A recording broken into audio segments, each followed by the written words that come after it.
They yelled at us and they called us by our character names, and like the guys were really scary, and it was exhausting physically, and to this day it's the hardest thing I've ever done. School ties.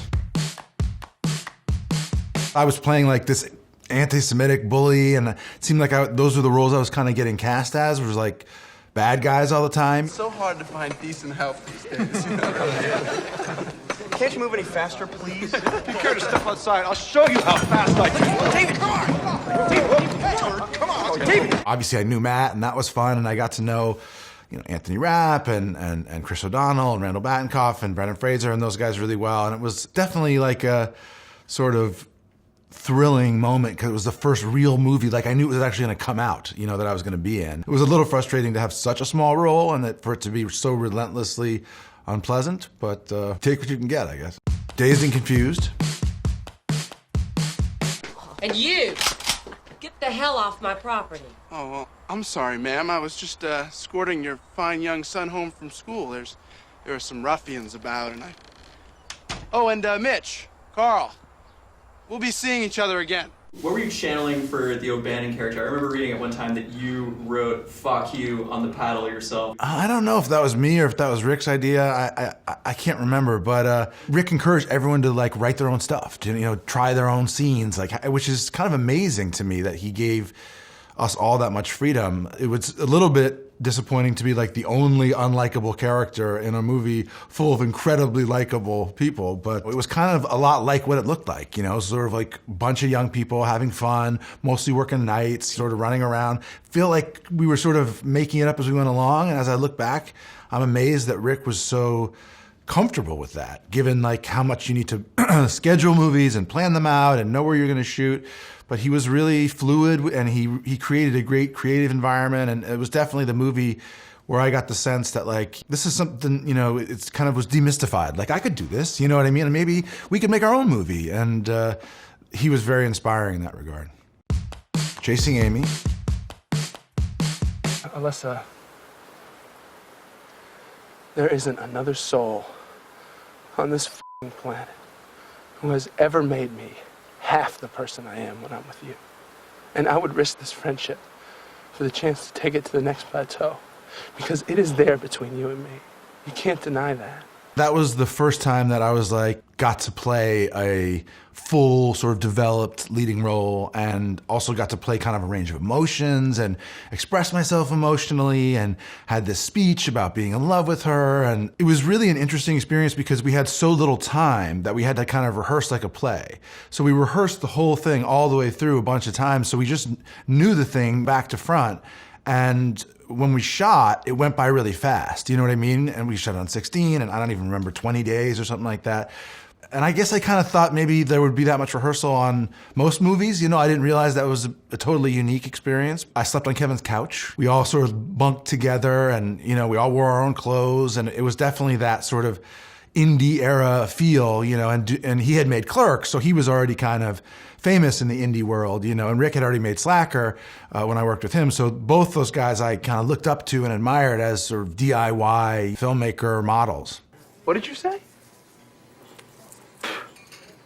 You're chasing Amy. What do you look so shocked for, man? Fat bastard does this all the time.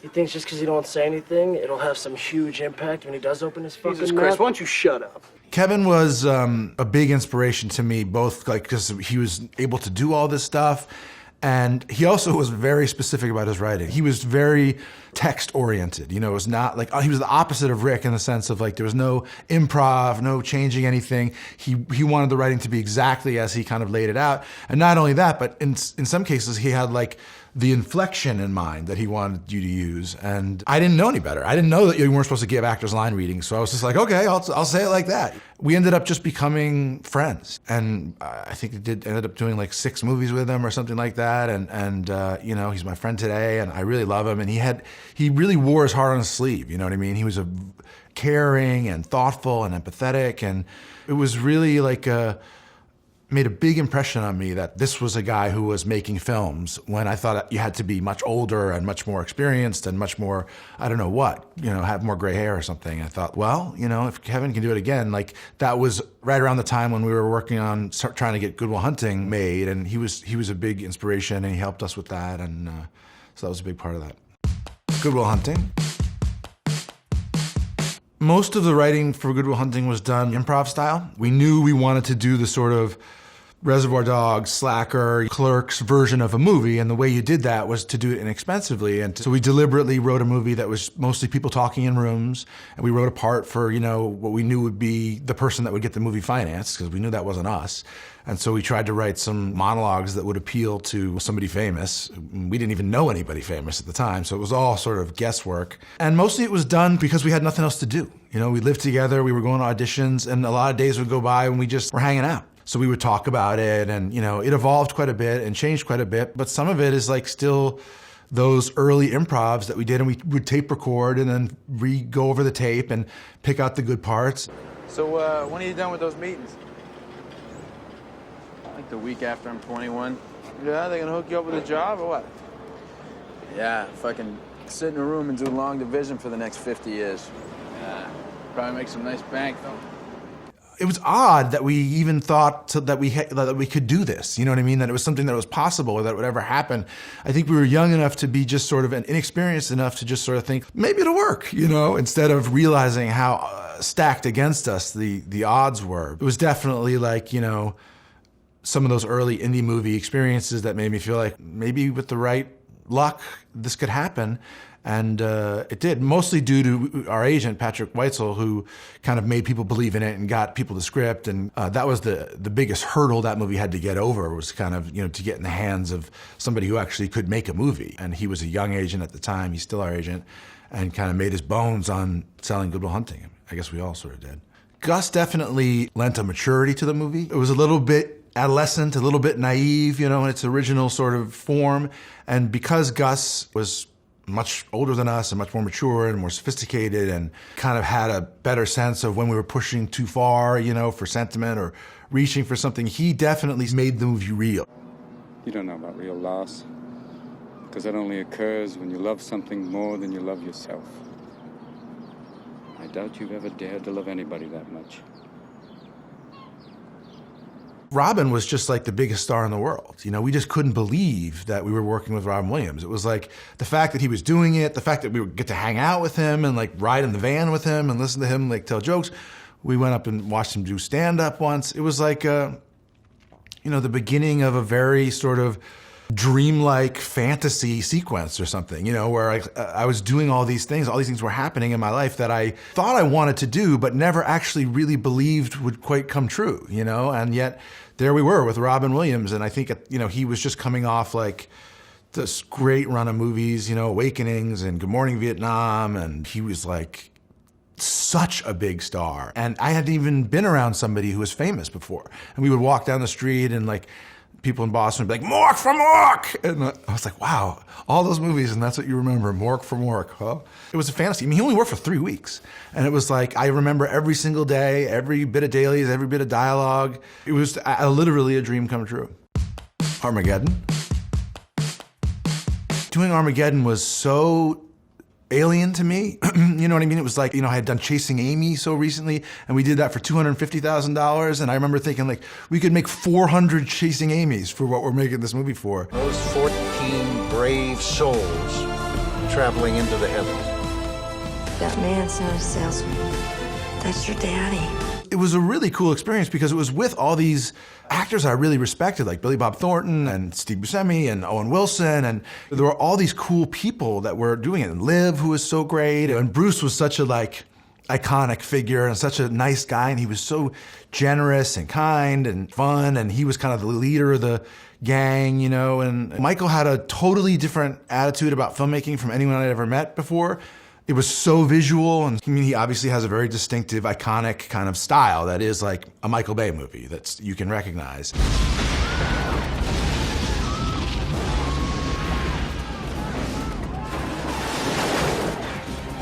I learned a ton about what filmmaking was like on a big scale, and it was 120 days or something, and I had just never seen anything that massive. Plus we had cooperation from NASA, and there we were on the space shuttle. It was an incredible experience.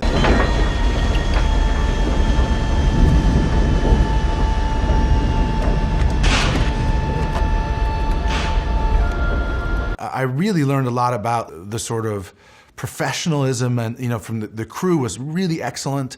They were really talented. It was a lot of fun. I wasn't expecting that we were making an art movie. I mean, I knew enough to know this isn't really an Oscar type movie. This is a fun movie where for some reason it's easier to send to teach oil drillers to be astronauts than it would be to teach astronauts to drill a hole in the ground. I have some great memories from that movie. It was a lot of fun. Pearl Harbor. The prep for the movie was some of the most intensely interesting and powerful stuff I ever did. After 2 years of training, you believe that a $45,000 airplane is there for your amusement? I was doing it to try to inspire the men, sir, in the way that you've inspired me. I believe the French even have a word for that, when the men get together to honor their leaders. They call it an homage, sir. A what? An homage, sir. That's bullshit, Macaulay! I took flying lessons, so I basically learned how to fly, and that was really interesting and fun. And, I was flying a little Marchetti aerobatic airplane out of Santa Monica Airport. And I had been kind of afraid to fly up to that point, and it really helped my fear of flying to realize the sort of physics behind flight and how it worked. Bombers dead ahead. Let's drop in on them and give them a reception. I don't know how they got permission to do this, but they put us in a boot camp in the actual U.S. Army.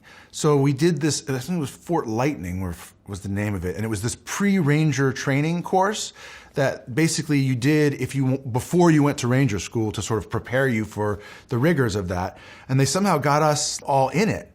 And it was horrible. It was incredibly agonizing, painful, miserable experience, and I would have definitely quit the first day if I just wouldn't have been just too embarrassed to have it get out that I quit the training. And they yelled at us and they called us by our character names, and the guys were really scary, and it was exhausting physically, and to this day, it's the hardest thing I've ever done. It was really personally satisfying to get through it, and to after it was over, have the drill sergeants treat me like a normal human being and to sleep in a nice bed. I just appreciated everything so much more. It's hard to think about that movie without thinking about how slammed we got for it, you know what I mean? Because I really thought we were gonna do something kind of different, and it ended up sort of being Armageddon in World War II. But it wasn't as bad as it was made out to be. And it also wasn't a bomb. People always say, oh, Pearl Harbor bombed. We had $500 million. Turns out that's the way it goes. Sometimes you win, sometimes you lose, sometimes you kind of win, but they say you lost. The Town. Let's fast forward to 2010, The Town. This was coming off of Gone Baby Gone, which was the first movie that you directed. But this is your first time, I believe, directing yourself. What was that experience like? I wasn't confident enough to direct myself with the first movie, and I really wanted to focus on directing, and I really wanted people to see how talented my brother was. So there was definitely an added level of pressure with The Town in the sense that I was going to be in it as well. And I was really self-conscious about how many takes I did on myself. And one of the pieces of advice I got early on from an actor-director was make sure you get enough coverage on yourself. Because the tendency is to sort of do a bunch of takes with you, do a bunch of takes with you, do a bunch of takes with you, and then just do one quick take on yourself and be okay, we can move on. And you just end up sort of screwing yourself. So I remember purposely saying ahead of time, I'm gonna do extra takes on myself. Don't think it's it's because someone told me to do it. It's not because I'm narcissistic. And being on set, I was used to being on camera, actually. That wasn't the stressful part. The stressful part was the directing and the directing of other actors and the directing of action and the car chase, and that was the stuff that I really had no experience with.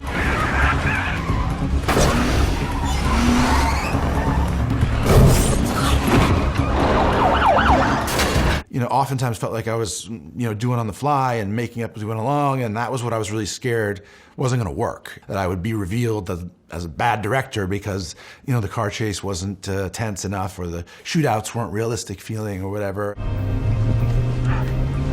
Here we go.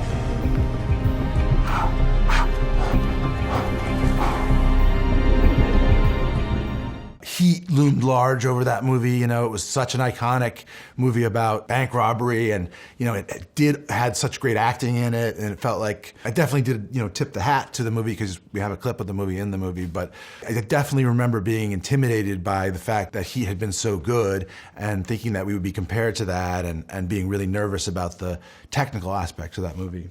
The truth is that movie was really made in the research of it. Marty McGuire, Cummins Armored Courier, 5'10", 220, 52 years old. Picks up every Wednesday and Friday at exactly 8:12, makes $110 a day, carries a Sig 9. I spent a lot of time with guys at the FBI. I went to a bunch of prisons and talked to a bunch of guys who had robbed armed trucks and got a lot of really interesting stories from that. Spent a lot of time in Charlestown. Really, it was more of Charlestown of the late 80s than it reflected the reality of Charlestown at that time. But there was a time when it was really, you know, the sort of bank robbery capital of the world. Argo. Argo was written by a guy named Chris Terrio, produced by Smokehouse, and made at Warner Brothers, and it got submitted to me, you know, as like, because I had done The Town with Warner Brothers, and they said, you know, mid-level sort of drama seemed to be where I kind of fit in, and you know, they had this script, and as soon as I read it, I just thought, like, I have to make this movie. Mary, who are the last 3 prime ministers of Canada? Trudeau, Pearson, and Diefenbaker. What's your father's name? Howard. What's his occupation? Fisherman. Where were you born? Halifax, Nova Scotia. What's your date of birth? February 21st, 1952. Good. What's your job on the movie? Producer. Associate producer. What was the last movie you produced? High and Dry. Who paid for that? CFDC. What's your middle name? What's your middle name? What's your middle name? Leon? Shoot him. He's an American spy.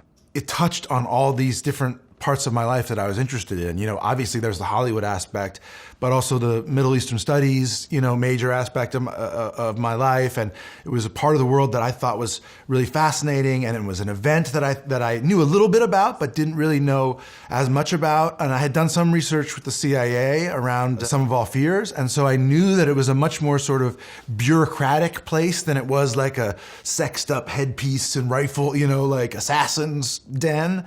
And I thought that was really interesting. And I just thought Chris's script was so smart and so unique. And it had such great characters, you know, and I thought, like, this is something where I could use a lot of the actors who I know out there who are really good, who aren't necessarily stars, but who are just fabulous actors. I mean, it just seemed obvious to me that it was a really brilliantly written movie, and I could only screw it up, you know what I mean? And all I had to do, I remember thinking, was just like deliver on each day, each moment, like really approach it sort of on a one day at a time basis, because, you know, otherwise it was a little scary. You know, it was like these two competing tones. You had a comedy, you had a thriller, you had Hollywood, and you had the Middle East, things that didn't necessarily seem to go together. So I was nervous that it wouldn't sort of all gel and work. And I just definitely approached it as, just get this scene right, just get that moment right. That was just a movie where I just got lucky every step of the way. Lucky to get the script, got the best actors, ended up getting the locations we wanted to use. We shot at the CIA, we shot at the State Department. We had amazing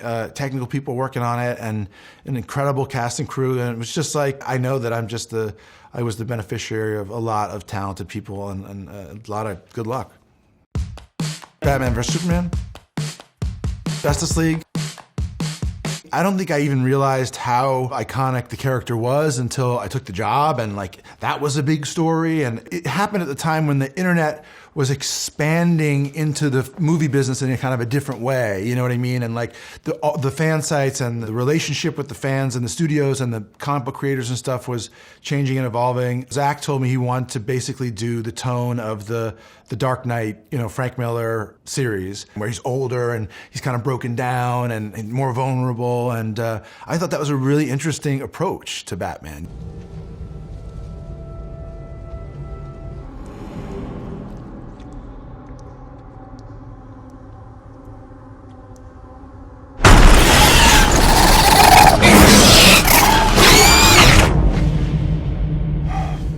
The spirit of that, as a guy who's vulnerable, as a guy who's aches when he gets up in the morning, as a guy who like feels a lot of psychological sort of torment, I thought was a really interesting approach to playing a hero. And that was how, you know, what we wanted to do. And you know, I had a better time on Batman vs. Superman, which I really enjoyed doing. And Justice League was unfortunately like, you know, touched by, you know, some personal tragedy and of, you know, death in Zach's family. And it just, like I say, sometimes things sort of work and gel, and sometimes they just, you know, you seem to be just having one problem after another, you know. I really loved Batman vs. Superman, and Chris wrote on it, and I really love Zach, and I loved putting on the costume, and the idea of doing the digital alteration to the voice was really interesting to me, and I had a good time. I loved Detroit. It was a really fun city, a really cool place.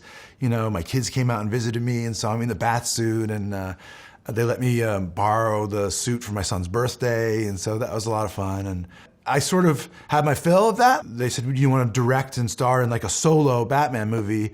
I found that I had kind of at just some point lost my enthusiasm or passion for it. You know, I was like, this should really be made by somebody for whom it's their wildest dream, you know, come true. And for me, it had become like something different, and it was clear to me that it was time to move on. But I do have some really fond memories, particularly of Batman vs. Superman, and how exciting that was, and how energizing it was, and how much fun we had.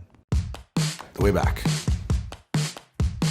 The Way Back was a really interesting movie for me because some of it was I could really identify with. It was like, you know, I'm a recovering alcoholic, this guy's an alcoholic, and I understood a little bit of that, and I kind of could understand what he was going through, and so it was like interesting to have such an intimate relationship on some level with an emotional issue the character had, and also, you know, the main source of pain, obviously, in his life was the death of his son, you know, which I couldn't even imagine what that would be like. So it was kind of, on the one hand, something I was really comfortable with, and on the other hand, I had to totally sort of use my imagination for what it would be like to feel that much pain and to suffer that much and to kind of carry that much resentment, you know, against sort of the world. And also, you know, I'd never been a coach before, so I had to develop this relationship with the guys playing the players, who are amazing, fantastic guys. And that one just turned out to be a little bit like Argo. Like, I just felt like everything was sort of working well, and the cast was great. And, you know, we got lucky with a bunch of stuff, and I felt really emotionally connected and in tune with, you know, where I needed to be character-wise. It was really just fun every day. I know that's a weird thing to say about a movie that's got a lot of dark emotion in it, but ultimately it was an inspirational movie, you know, and it's a kind of a movie about overcoming adversity, and had a message of hope that really resonated with me, and really still does now, and it's probably the performance I'm the most proud of.